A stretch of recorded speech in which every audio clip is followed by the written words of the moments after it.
우리는 지난 3주간 요셉의 인생을 따라 걸어왔습니다.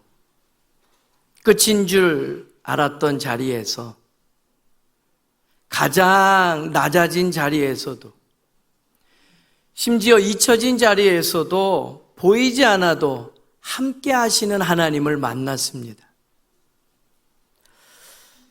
그리고 오늘은 우리의 시선을 돌려서 또 다른 하나님의 사람을 마주하게 하십니다. 오늘 주인공은 요셉이 아니라 유다입니다. 하나님은 구덩이와 감옥에서도 요셉과 함께 하셨을 뿐만 아니라 그 긴 세월 동안 가나안 땅에 머물고 있던 형제 유다의 마음속에서도 보이지 않게 일하고 계셨습니다. 오늘 우리는 사랑이 한 사람의 자리를 어떻게 바꾸는지, 그리고 바뀐 한 사람의 자리가 어떻게 화해의 문을 열어가는지 보기를 원합니다. 때는 요셉이 애굽의 총리가 된 지 9년째, 그 온 땅에 흉년이 든 지 이태째 지속되고 있는 상황이었습니다. 양식을 구하러 두 번째로 애굽에 내려온 야곱의 아들들은요, 뜻밖의 환대를 경험하면서 기분 좋게 고향 땅으로 아버지가 계신 곳으로 돌아갑니다. 그런데 막내 형제였던 베냐민의 자루에서 총리의 은잔이 발견되면서 청청병력 같은 일을 당하고 말지요. 고대 근동에서 총리의 어느 것을 훔친 죄는요, 목숨으로 갚아야 할 중죄입니다. 그렇게 잡혀서 다시 총리 앞에 섰는데 웬일인지 이상하리만큼 총리는 관대한 판결을 내립니다. 오늘 본문에 조금 앞선 17절 말씀의 하반절에 보면, 잔이 그 손에서 발견된 자만 나의 종이 되고 나머지 너희는 평안히 아버지께로 돌아가라. 사실 이것은 시험이었습니다. 22년 전이요, 우리가 3주 전 마주했던 그 도단의 들판에서 형들은 라헬의 아들 요셉을 은 20에 팔아버리고 자기들만 아버지께로 돌아갔습니다. 이제 똑같은 상황이 재현되는 거예요. 또 한 명의 라헬의 아들이었던 베냐민을 종으로 버려두고 자기들만 아버지께로 올라갈 수 있는 길이 활짝 열린 겁니다. 그때와 지금 형들은 달라졌을까요? 바로 그 순간에 유다가 총리 앞으로 가까이 나와 섭니다. 그리고 구약에서 가장 긴 한 사람의 탄원이 시작되고요, 그 탄원의 마지막, 오늘 본문 3절이 절정의 자리에서 오늘 그 이야기를 우리에게 들려주고 있어요. 유다가 어떻게 변했는지,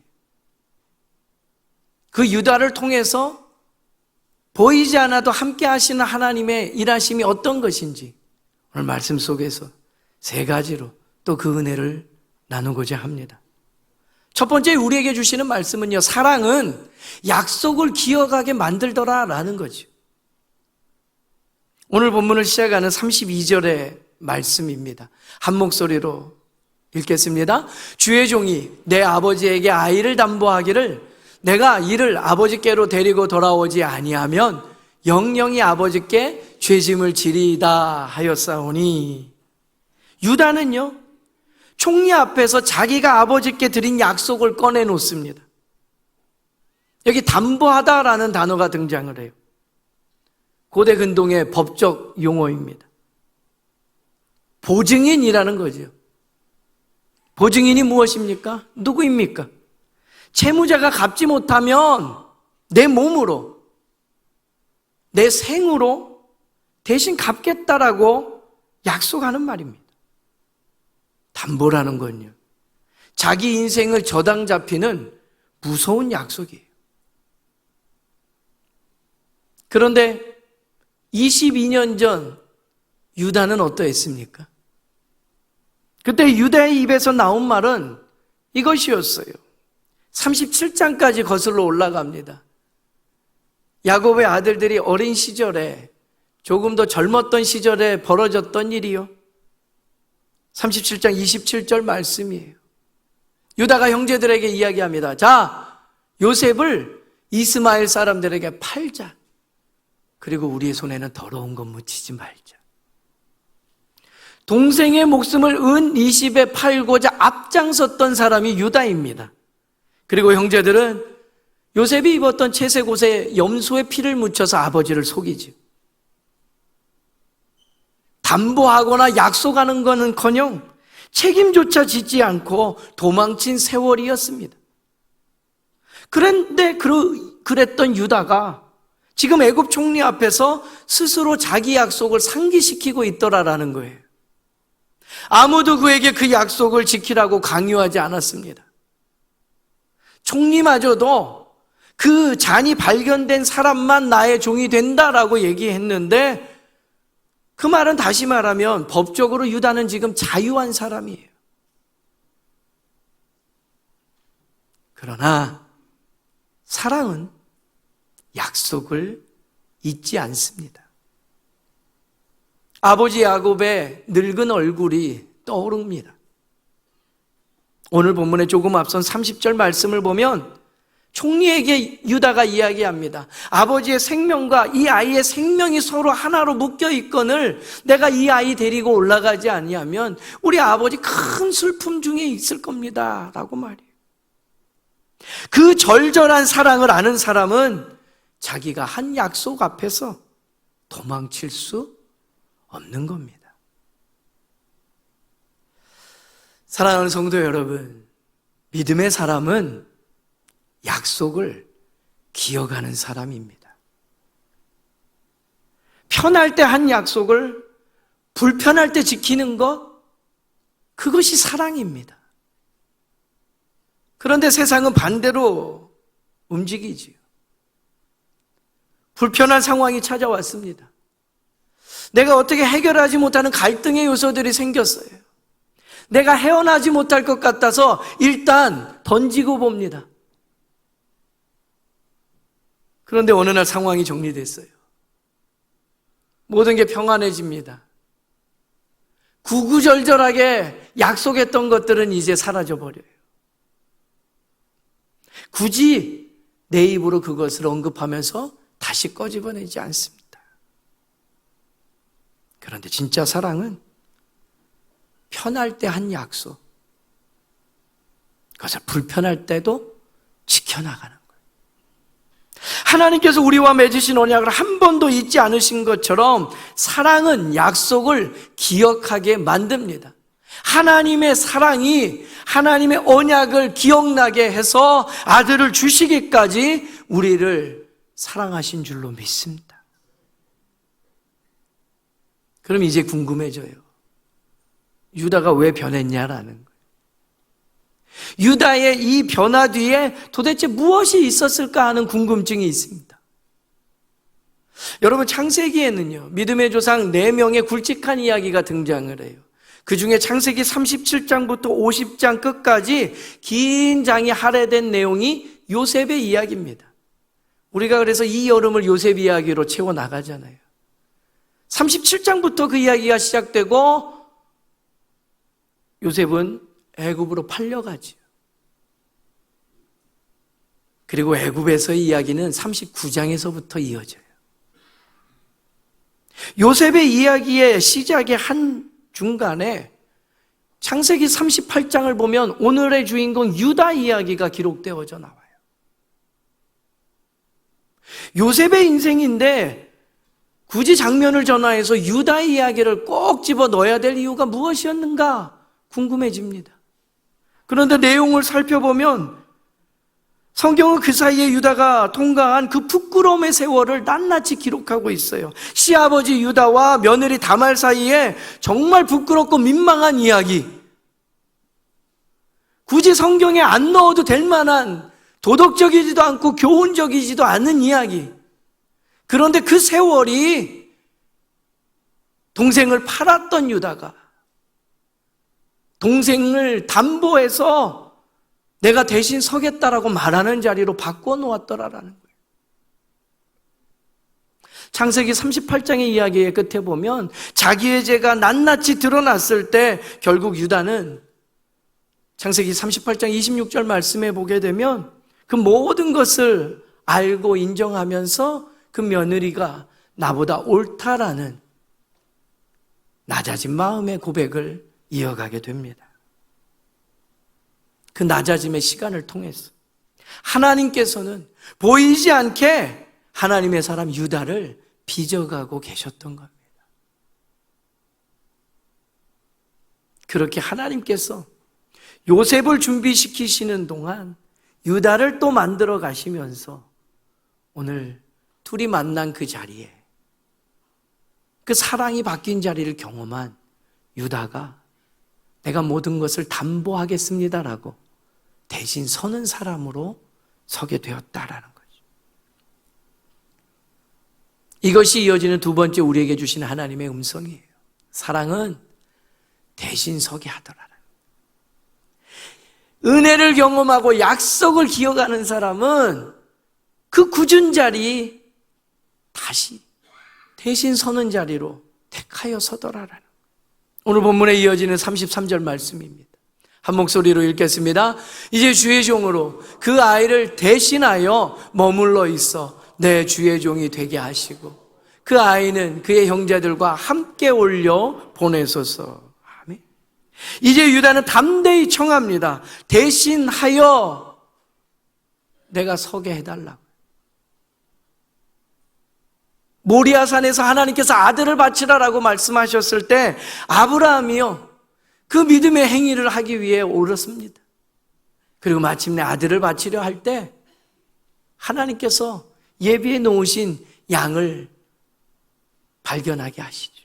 창세기 22장 13절 말씀을 보면 그날의 그 이야기를 아브라함은 믿음의 고백으로 담아내면서 그 옆에 준비된 순양을 가져다가 아들을 대신하여 번제로 드립니다. 이게 대신하다는 거예요. 한 생명이 다른 생명의 자리에 서는 것. 성경이 말하는 대속, 유다의 입에서 지금 튀어나오고 있더라라는 거예요. 생각해 보십시오. 동생을 은 20에 판 사람입니다. 그런데 이제는 동생을 위해서 자기를 값없이 내어놓는 자리에 섭니다. 누군가를 판 자에서 자신을 내어주는 자로 살아가게 됩니다. 값을 받던 사람이었는데 이제는 값을 치러주는 자리에 기꺼이 나서고 있더라라는 거지. 애굽의 종살이요? 그것이 무엇인지를 유다가 몰라서 그랬을까요? 그는 요셉을 판 사람이기에 종으로 팔려간다는 것이 어떠한 것인지 누구보다 잘 알았습니다. 알면서도 그 자리에 걸어 들어가는 거예요. 이것이 사랑입니다. 사랑은 계산하지 않고 대신 서는 거예요. 여기서 우리는 이 여름 말씀 시리즈의 제목을 다시 떠올리게 됩니다. 한번 따라해 볼까요? 보이지 않아도 함께 하시는 하나님. 한 번 더요. 보이지 않아도 함께 하시는 하나님.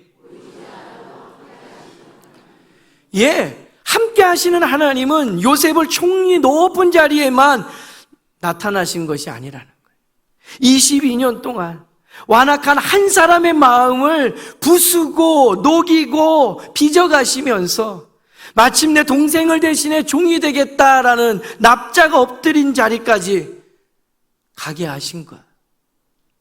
이것이 그야말로 보이지 않는 하나님의 역사인 줄로 믿습니다. 애굽의 곡식 창고를 채우시는 하나님께서 같은 세월 동안에 유다의 마음 창고도 채워가고 계셨더라라는 거예요. 그럼 이제 어떤 일들이 일어나나요?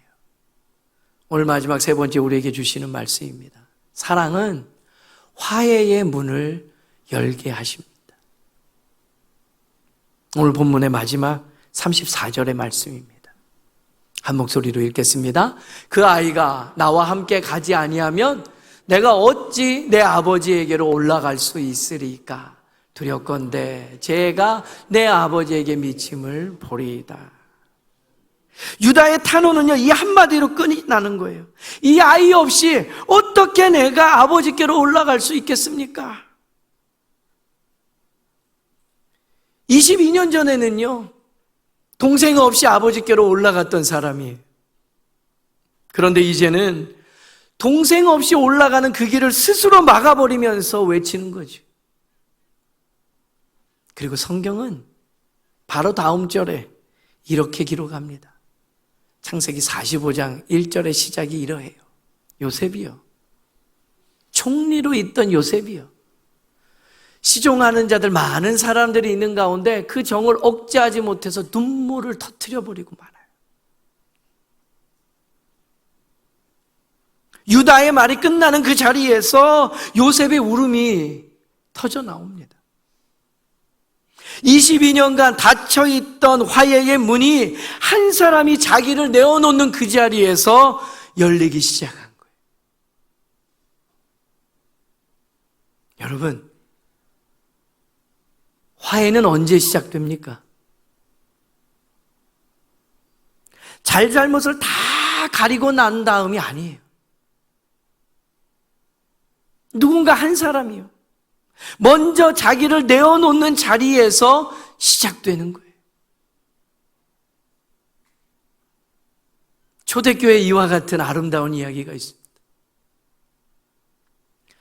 바울이 그 아시아 여러 곳을 다니면서 하나님 나라를 외치고 복음을 전하며 부활하신 주님 증거하며 교회를 세우고 많은 사람을 마주합니다. 그 중에 한 사람, 노예 신분이었던 오네시모가 주인으로부터 도망 나와요. 그런데 바울을 만나고 복음을 접하고 예수의 사람이 됩니다. 그러면 이제 모든 것이 자유케 된 거 아니에요? 비록 도망쳐 나왔지만 몸도 자유로워졌고 은혜가 무엇인지를 체험하며 영적으로도 자유해진 사람이에요. 끝인 줄 알았어요. 행복할 줄 알았어요. 그런데 바울은요, 오네시모를 도망 나왔던 주인 빌레몬에게 돌려보내요. 그리고 그에게 편지 한 장을 같이 보냅니다. 그것이 빌레몬서예요. 빌레몬서 1장 18절 말씀을 보면 이렇게 기록이 됩니다. 한 목소리로 읽겠습니다. 그가 만일 내게 불의를 하였거나 내게 빚진 것이 있으면 그것을 내 앞으로 계산하라. 한번 따라해 보겠습니다. 내 앞으로 계산하라. 여러분, 이 얘기는요, 내가 기분 좋아서 회식 자리에서 카드 긁는 얘기가 아니에요. 내가 보증 쓰겠다는 거, 내가 담보하겠다는 거, 내가 대신 서겠다는 거, 내가 대신 값을 치르겠다는 거. 바울이 오네시모의 담보가 되는 것입니다. 바울이 오네시모를 대신하겠다는 거예요. 유다가 베냐민을 위해 섰던 바로 그 자리에 하나님의 사람 바울이 지금 서는 겁니다. 그리고 그 자리에서 종과 주인이 형제가 되는 화해가 일어나는 거예요. 할렐루야. 이제 말씀을 우리의 삶에도 적용하기 원합니다. 어떤 분들의 마음속에는 22년, 아니 그보다 더 오래 닫혀있던 분들이 있을 수 있어요. 형제간에, 자녀와의 사이에, 오랜 친구와의 사이에 말입니다. 굳게 잠긴 분들이 있어요. 유다를 보십시오.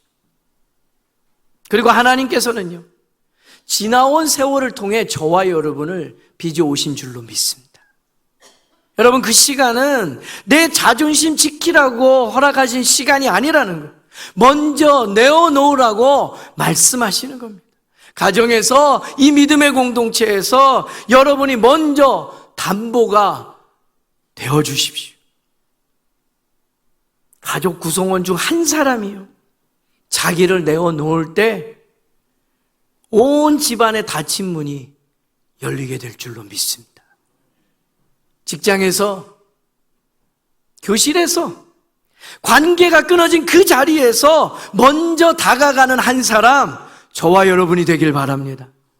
여러분, 유다처럼요, 내가 대신 서겠습니다라고 결단하는 그 한 사람 되십시오. 한번 따라해 보겠습니다. 내가 대신 서겠습니다. 마지못해 하지 마십시오. 한 번 더요. 내가 대신 서겠습니다. 이렇게 결단하는 그 한 사람을 통해 그 사람이 있는 곳곳마다 하나님께서 화해의 역사를 이루어 가실 줄로 믿습니다. 사랑하는 성도 여러분, 오늘 본문의 유다는 사실 한 사람을 가리키는 그림자입니다. 히브리서 기자는 이렇게 선포하지요. 히브리서 7장 22절의 말씀입니다. 한 목소리를 읽겠습니다. 이와 같이 예수는 더 좋은 언약의 보증이 되셨느니라. 아멘. 여기서 보증이란 단어는 오늘 유다의 담보와 같은 겁니다. 혈육으로는 예수님께서 유다 지파의 후손으로 오셨습니다. 그 일이 가능하기 위해서 오늘 유다가 등장하는 거예요. 창세기 38장에 말로 전할 수 없는 참혹한 형편을 통해서 사랑이 바뀐 자리를 경험한 유다라, 그 후손으로 예수님께서 이 땅에 오셔요. 유다가 베냐민을 위해 섰던 그 자리에 예수님께서 저와 여러분을 위해 서신 겁니다. 유다는 종이 되겠다고 오늘 선언했지만 예수님께서는 실제로 종의 형체를 입어 이 땅에 오시고 십자가에 달리십니다. 그 일을 베드로전서 3장 18절은 이렇게 묘사해요. 그리스도께서 단번에 죄를 위하여 죽으사 의인으로서 불의한 자를 어떻게 해요? 대신하셨으니. 이것이 담보예요. 이것이 십자가예요. 십자가가 하나님과 죄된 우리 사이를 화해케 하십니다. 우리를 그렇게 하나님 앞으로 인도하기 위해 예수님께서 대신 서신 거예요. 육체로는 죽임을 당하지만 영으로는 살리심을 경험하며 우리의 부활의 주가 되신 줄로 믿습니다. 유다는요, 끝까지 이야기했어요. 이 아이 없이 내가 어찌 아버지 앞에 설 수 있겠습니까? 라고 말이에요.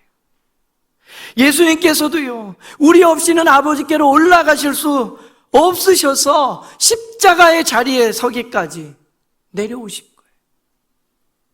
그 사랑이 우리의 자리를 바꿔 놓으셨습니다. 종의 자리에 있던 우리가 하나님의 자녀의 자리에 앉게 되고요, 원수에 된 우리가 형제의 자리로 함께 예배하는 이 기쁨을 누리게 되었더라라는 겁니다. 여러분, 사랑이 바뀐 자리에 서 있는 사람만이 사랑으로 남의 자리를 바꿀 수 있는 겁니다. 이번 한 주간 우리 모두요, 누군가의 담보가 되어주는 자리에 걸어 들어가서 하나님의 화해케 하시는 놀라운 역사를 경험하는 은혜가 충만하기를 간절히 소망합니다. 이 시간에 기도하기 원합니다.